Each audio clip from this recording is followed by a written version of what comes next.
Welcome to the Becoming an Online Sales Queen podcast. I am Rach, your host, and today we're going to talk about trust. I'm going to give you some things that you can take from this episode to directly affect the trust and the reputation that you have in your business. And now is such a great time to focus on building trust in your business because, as you probably already know, trust is quite difficult to build. Sometimes it can take a while. But oh my God, is it easy to break, okay? And so I want to talk to you today about the way that the online space is. There's a lot of people talking about it being in a trust recession, which I do agree with.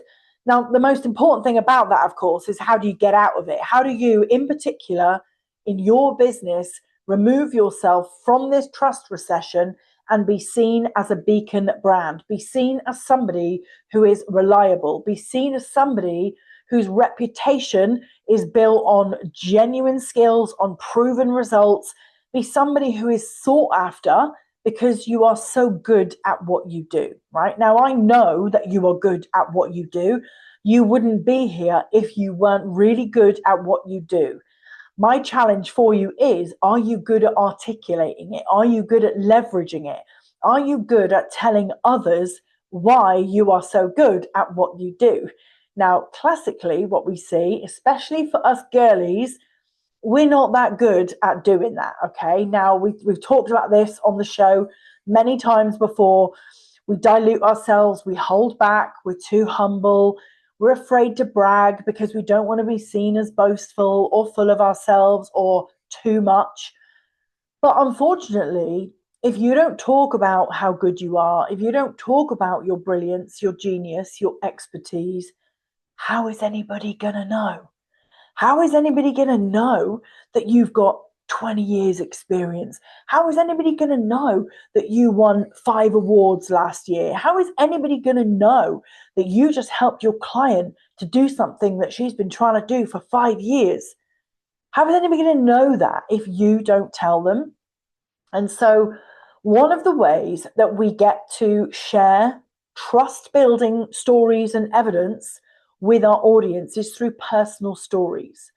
Now, I know when I say personal story, so many of you think about, your origin story. What is that journey from rags to riches? That life was hard, I was bullied, and now everything's amazing. Yeah, the Cinderella story. Now, a lot of people, when they teach storytelling, they will use that as the absolute number one story that you need to have in your toolkit so that when somebody says, so, why did you get into doing what you do? That you can actually tell the story. And that kind of story is important. But I think there's other stories that are more important and other stories that can be more of a leverage point for your sales. Yeah, more of a good talking point for your socials, right? Because when you tell great stories that people relate to, you want them to see themselves in the story. You want them to feel that like identity connection to the version of you that's in the story, right? And so I want to give you in this episode what I call story excavation questions, right? So you know what excavation is? It's when you like dig and dig and dig. And now I know if we were sat in a room together, if we were on a coaching call, I do this with my mastermind ladies. If we were on a coaching call together, I would be able to ask you the questions that would drag out of you what this amazing story could be. And we'd be able to brainstorm how you can use that in your socials, in your content, to drive more DMs, call bookings, sales, all the things.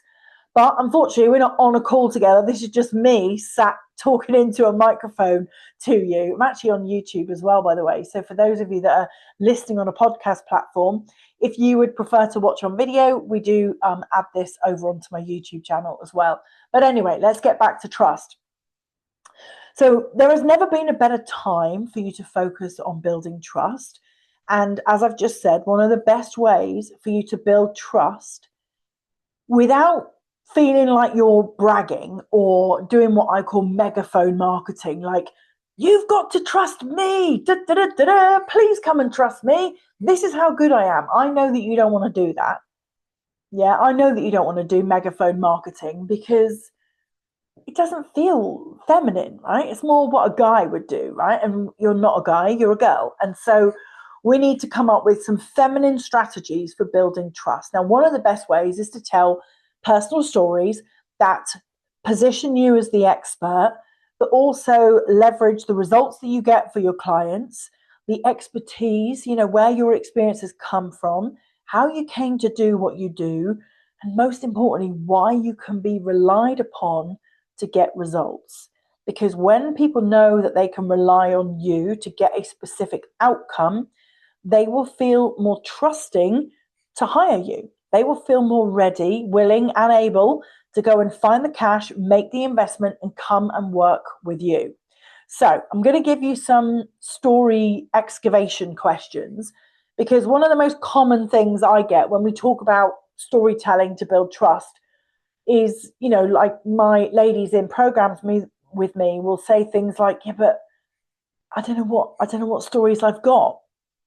So I'm going to give you some ideas, okay? So if you're listening to this with a notepad, great, you are going to be able to make some notes. And if you are listening to this and maybe you're driving or you're ironing or whatever it is, you're on the treadmill, whatever you're doing, you can always come back to this when you do have a notepad. So let me just choose some of the best ones. I've got a document of 15 of these questions. Now, I'm not going to talk through all 15 because I think you would get bored of me doing all 15. I'm going to choose just a couple of my favorite ones. And then if you want this document, it's just a Google document. You don't have to sign up for it or any of that jazz. If you want this document, you can just comment the word 15 or just come into my Instagram DMs and put 15, and my automated DM bot will send you the document. Okay, so literally all you need to do is put 15 in numbers, 1-5. Yeah. So let's get into the first one. The first one, the story is the moment that changed everything.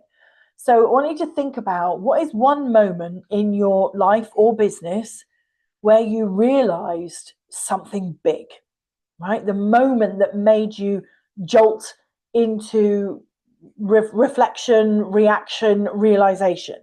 That one moment where you were like, oh, wow, I'm never going to do that again. Or, oh my God, look what happened when I did that.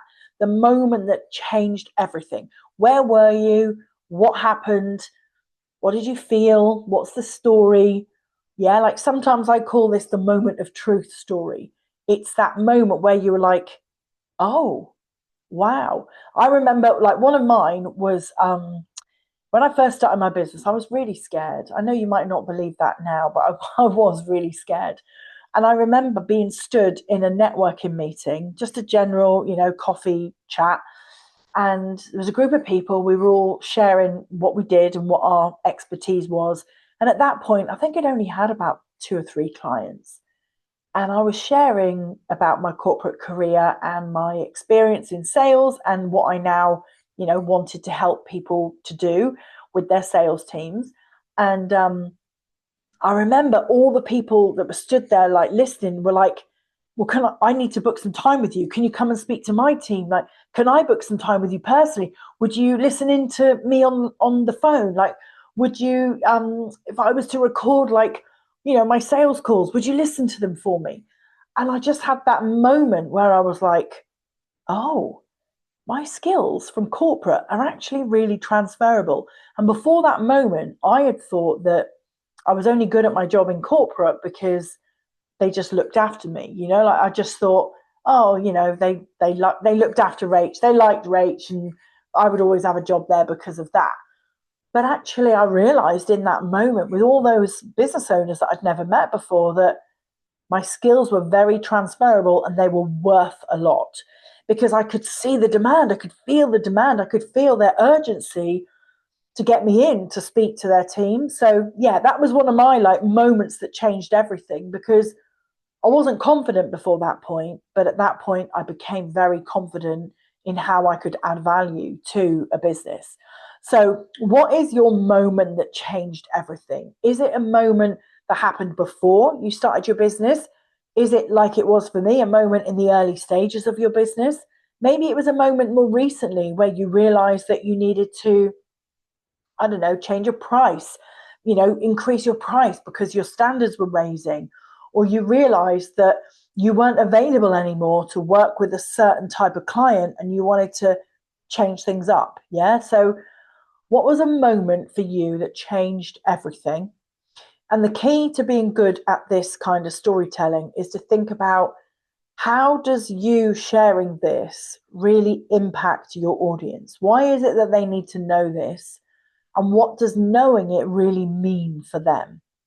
Because it's not enough to just tell the story. You might have to sort of join the dots a little bit. Yeah. It might be that you need to do what I call a segue. So at the end of the story, you might say, and this is the reason why I now run my mastermind, or this is the reason why I now offer an XYZ package for women who want da da da da da. Yeah. So that is the moment that changed everything story. The second example I'm going to give you is called the I can't live like this anymore moment. Yeah. So has there been a point in your life where you were like, oh, I just can't live like this anymore. I just cannot show up like this anymore. I just cannot operate in this way anymore. Enough is enough. It is done. Was there like a bang the desk moment where you were like, no, no way? Yeah, again, I have one. My one of this is, you might have heard me tell this story before. It's when I was hysterically, and I mean hysterically, crying in the back of a taxi because the taxi was stuck in traffic and I couldn't get home to do Oliver's bedtime. I'd just got off a plane I'd been away. It was an internal UK flight. My plane had landed late. I'd got in this taxi to go home, and then all the brake lights came on the motorway, absolute gridlock. I couldn't get home. And that moment was my moment of, I can't do this anymore. I cannot do a job where I have to travel around the UK every day. I just can't do it. So what is your moment? The I cannot do this anymore moment, the bang on the desk. Was there ever a time where you felt so overwhelmed with something, crying, frustrated, so done with something? Maybe you hit burnout. Maybe you'd stretched yourself beyond a point where, you felt comfortable anymore. It was a decision moment, like a crossroads moment that changed your entire path. Yeah. And again, the same thing applies. It's not enough to just tell the story. How can you make it relate to your audience? Yeah. Even if you're telling the story and you're just literally saying, does this resonate with you? Have you ever felt like this? Has anybody else been through this, or is it just me? Yeah, has anybody else been hysterical in the back of a taxi? Honestly, I'd love to go back to that moment and actually see the driver's face, because I could see his eyes in the wing mirror. Not wing mirror, rear view mirror. And I could see him sort of frowning and thinking, like, who's this crazy woman that I've got in my taxi? But I'd love to go back to that moment and actually, firstly, apologize to him, and secondly, just see the look on his face. Anyway, the third story example that I'm going to give you is the boldest thing that you've ever done in your business story. Okay. What is the boldest, the bravest, the most courageous thing that you've ever done in your business? A big risk, maybe it was a big investment. Maybe it was a price rise before you were really ready. Maybe it was just a big decision that just felt really scary. And this would be great for you if you are, maybe you've recently put your prices up at the turn of the year, and you're thinking, now I've got to sell a bigger price point. That means that people are going to have to invest bigger. How can I tell a story about a time that I made a big, scary investment so that they feel more comfortable to do it? So it might be that in your story, you want to talk about areas of that story, parts of the story that showcase how your dream client is feeling, so that they can connect with the emotions that you're using to tell the story and pacify their own nervous system. So they're like, oh, she's been through it too, and it was okay. Yeah, I just have to self-trust. Yeah, so think about what your version of that could be. A bold thing, a big risk, something really scary that ended up being okay in your business, that you could tell the story and at the same time help to handle a sales objection or minimize the fear for your audience. Yeah, so the boldest thing that you've ever done. And then the final example I'm going to give you, let me just have a drink. The final example I'm going to give you is called, I mean, you could call this your boundary story, but I'm going to call it the moment where you disappointed somebody because you chose yourself. Has there been a moment where you realized that you were the priority, that your time, that your energy, that your mindset, that your feelings were more important than everything else or anyone else, and you put yourself first? And again, this would be great if you know that your dream client, your most committed, most amazing client that you want to attract, if they have maybe got to put boundaries in place so that they can show up more powerfully to work with you. Yeah, whether that's maybe they're in a program right now and you want them to show up more powerfully, more boundaried, less people pleasing.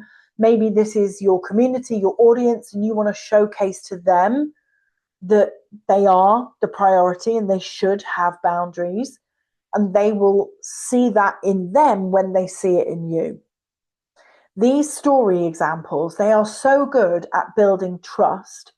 Why? Because they're not just giving knowledge, they're giving credibility. They allow you to speak in your authentic voice, to be really raw, to be really real, to lift the curtain a little bit, take them behind the scenes of who you really are. When people choose who they're going to hire, when people choose how they're going to make that selection, when they're sitting down and maybe they're weighing up a couple of different programs, a few different coaches, a few different service providers, when they're making that decision, they're not just using logic. Yeah, you're fooling yourself if you think that they're just looking at price or they're just looking at what's included in the package, how many Zoom calls you get, whether there's a portal or not. That isn't what they're looking at. What they're doing is they're feeling into the decision rather than reviewing the facts of the decision. And so these stories really make a difference. You showcasing your values, who you really are in these stories, is what's going to accelerate trust, make you more relatable, and stop it being that you're just selling through logic, because you actually need to sell through identity, through emotion, through connection. That's what's going to build your trust, okay? So this final example, a moment where you disappointed somebody because you chose yourself, it could be about selling high ticket. You know, it could, if you're somebody that's selling a high ticket service, it could be that you use this story to showcase to them that they need to put a boundary around the old version of them so that they can step into the new high level version of them. Yeah, a moment where you disappointed somebody because actually you chose your self-worth over people pleasing. Yeah, and so think about how that story impacts your audience. What are the feelings that you want them to feel? And how can the ripple effect of that story make a difference for your ideal client? Okay. So there's a few examples for you there. Hopefully you found those useful. If you didn't have a notepad, then you can always come back to this episode. If you ever want to get the episode link, again, you can just come to my Instagram, put podcast in my DMs or on the comment of any post, and my little chatbot thing will send you the links to listen, okay? So if you've got any questions about how you could tell your story, do let me know. And if you want this document, there's 15 of these stories, and they're on a Google document where you'll be able to just go file, make a copy, and then open it up and just start tapping into it, brainstorming your own stories, thinking about how you can use these stories in your business to build trust, okay? Remember what I said at the beginning, trust is the ultimate business currency. If you are good at building trust and you can collapse time on how quickly you build that trust, you will never struggle for sales. Yeah, you will never struggle for sales, because when a buying decision is being made, it's the person that we trust the most that is going to get the yes. So building trust is absolutely key, girls, okay? It's absolutely key. So, sales queens, thank you for being here listening to another episode. I'm hoping that you have listened to our Sunday night nudge.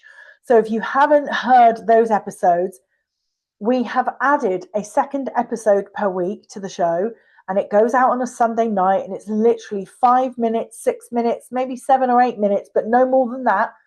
Just a little Rach pep talk for you to set you up for the week, to just drop in with a little mindset moment, a little reminder, a little nudge. Yeah, exactly that's why I've called it a Sunday night nudge, because it's not necessarily like a big teaching. It's just a little arm around the shoulders to say, hey, do you remember that? We need to do that this week. Yeah. A little bit of accountability from me. Okay. So if you've got any feedback on the Sunday night nudge, I would love to hear it. If you've got any ideas for future episodes, I would love to hear those as well. But all that remains to be said now is thank you again for being here. Thank you for listening. If you're watching on YouTube, please do subscribe and like this episode. And if you're listening on Spotify, Amazon, or Apple Podcasts, again, please give the show a 5-star rating. Please leave a review. And most importantly, if you know somebody in the online space who's struggling with sales, please do share this show with them, because, well, there's a whole archive full of shows now. I think this is this episode 56, 57? Yeah, we're over a year in to our weekly episodes, and now we've got 2 episodes a week. Those numbers are going to fly up as well, faster than ever before. So yeah, please do share the show with them. Thank you for being here. I'll see you next time.